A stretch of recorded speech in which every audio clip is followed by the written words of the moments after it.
Imagine the first human who ever saw their own face. Not a blurry shape in a muddy puddle. Not a distorted shadow on a cave wall. A clear, sharp, perfect reflection staring back at them. What did they think it was? Because for most of human history, people had no idea what they actually looked like. You knew your hands. You knew your feet. But your face, the most important social signal you carried, was completely invisible to you.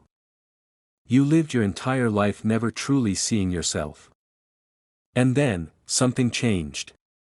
Around 6,000 years ago in ancient Anatolia, craftsmen discovered they could polish obsidian, volcanic black glass, until it captured a reflection. These were the world's first mirrors. Small. Dark. Expensive. And almost immediately, they became one of the most desired objects in human history. But here is the question nobody asks. Why did it matter so much? The answer starts with something psychologists call the mirror test. In 1970, psychologist Gordon Gallup Jr. placed a small mark on the faces of chimpanzees while they were unconscious. When they woke and saw their reflection, they immediately touched the mark on their own faces, not on the mirror. They understood that the reflection was themselves. Most animals fail this test completely. Dogs bark at mirrors. Birds attack them.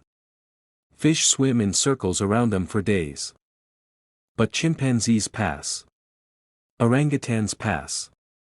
Dolphins pass. Elephants pass. And humans pass, but only after the age of 18 months. Before that, a human baby looks into a mirror and sees a stranger. Think about what that means. Self-recognition, the ability to understand that the face in the reflection belongs to you, is one of the rarest cognitive abilities in the entire animal kingdom. And for the first year and a half of your life, you didn't have it. The moment a child first recognizes their own reflection may be the moment a self is born. Ancient civilizations understood something was powerful about mirrors long before science could explain why. In ancient Egypt, mirrors were buried with the dead. Not because the deceased needed to check their appearance in the afterlife, but because Egyptians believed the mirror captured something deeper than a face. They believed it captured the soul. The word they used, ankh, meant both mirror and life. In ancient China, bronze mirrors were inscribed with protective symbols and placed in tombs facing upward, toward the sky. Scholars believe they were meant to guide the spirit of the dead toward the light. In ancient Rome, breaking a mirror was considered catastrophic. Not because of superstition in the modern sense. Romans believed the reflection was a living image of the soul, and shattering it meant the soul itself had been fractured. 7 years, the time Romans believed the body needed to completely renew itself, was the price of restoration. Every major ancient civilization, completely independently, arrived at the same terrifying conclusion.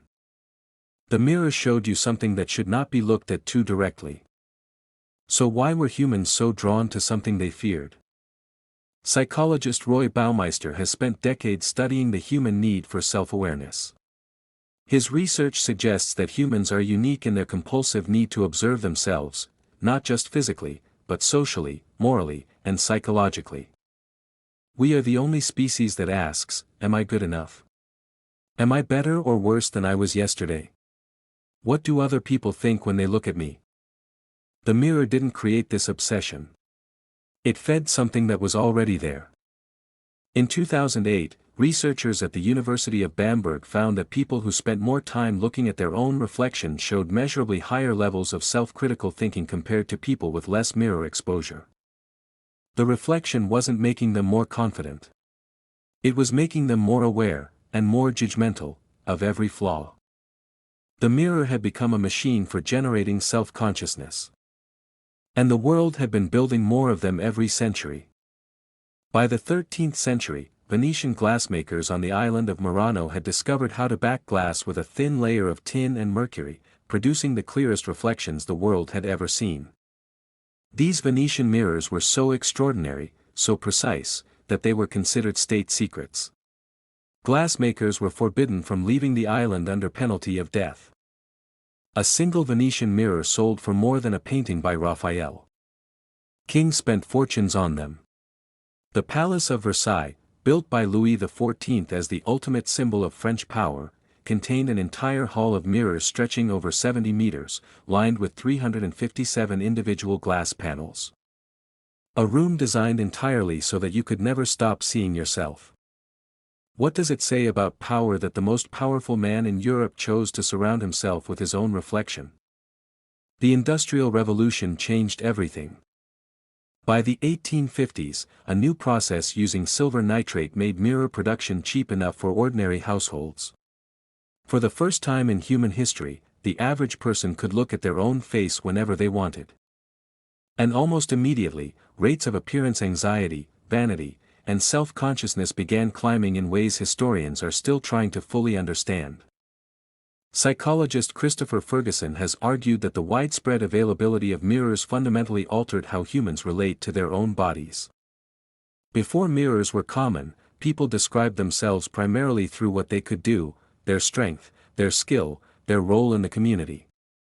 After mirrors became common, people began describing themselves through what they looked like. The mirror had quietly shifted the center of human identity from the inside to the outside. Today the average person sees their own reflection dozens of times a day. Mirrors in bathrooms, elevators, shop windows, phone screens. Every surface has become a potential reflection. And psychologists are finding something deeply strange. The more people see their own reflection, the less they seem to know who they actually are. A 2019 study published in the journal Computers and Human Behavior found that increased exposure to self-image, through mirrors, cameras, and social media, was linked not to higher self-esteem, but to greater identity confusion. We are the most self-observed species in the history of the planet. And we have never been more uncertain about what we see. Maybe the ancient Egyptians were right about something. Not the magic. Not the mythology.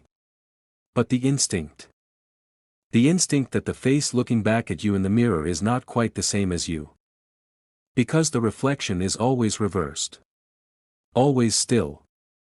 Always silent. It shows you your surface while hiding everything underneath.